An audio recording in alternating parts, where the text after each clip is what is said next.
Yeah, man. The last few days I've been doing a lot of thinking. At 21, you're classed as an adult, a 3-year-old adult. But how do you know how to be one? I feel like an adult, but it's hard to figure out where to direct yourself, you know? At 18, I wasn't an adult. I didn't feel like one, maybe because I was skinny, or because I didn't feel any different, or because I just left school. I knew I had to grow up and take responsibility. I know I am the only person in control of my future now. You know, I'm not a kid, I can't make excuses, and I'm ready to act. And I want to do the hard work, but where do I aim myself and how do I do well? I ask myself who I am. It's a hard question to answer. I'm a human, I'm a male, my name is Tom. I was born in the UK. But it's obviously deeper than that. We are individuals. You can be introverted or extroverted or both. You can be quiet or loud or both. We're all a collection of different amounts of things at different times. I don't think I need the exact answers to this question. I ask myself who do I want to be? It's clearer. I want money in a house, security, but we all know the materialistic things. I know more of what I want to be. I want to be wise, confident, mature, charismatic, easy to talk to, but they're just labels, not advice, not a path. School didn't teach us how to be adults, how to be emotionally mature and how to make good decisions. Should I rent or should I get a mortgage? Do I want to work in finance, or do I want to be an engineer, or do I want to be more creative? I find myself wanting to be strong, confident, masculine, blunt. I want to be able to fight and run and lift heavy weights until I can't anymore, until I'm completely filled with fatigue.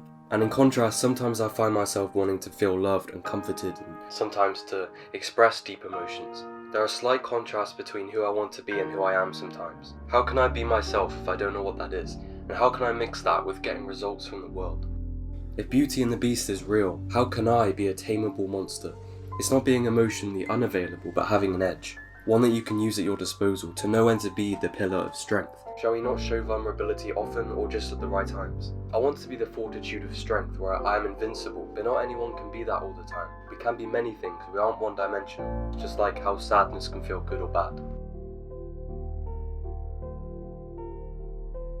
The mind is a clever place. It can make a heaven out of a hell, or a hell out of a heaven, because our perspective is everything. If we are mortal, then what truly matters is the time we spend, because that's the only thing that we will make our mark on, imprinting ourselves onto the passage of time that we float in. People have been in the exact same spot as me and you, and had the same emotions and thoughts.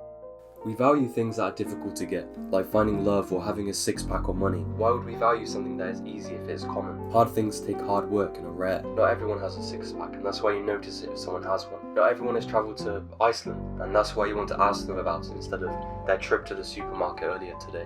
Of course we can improve ourselves, we can learn things, improve at things. It all depends on how we spend our time, because that's the resource we have to put into improving. It's limited and we can't be good and learn everything, but it also means I don't have unlimited time to figure things out and to make decisions. I feel bad when I waste time because I know that the more time I put into something, it will improve my future. If life was a TV show, then this is our season, and we're cut before the next season, so let's make it the best damn season we can.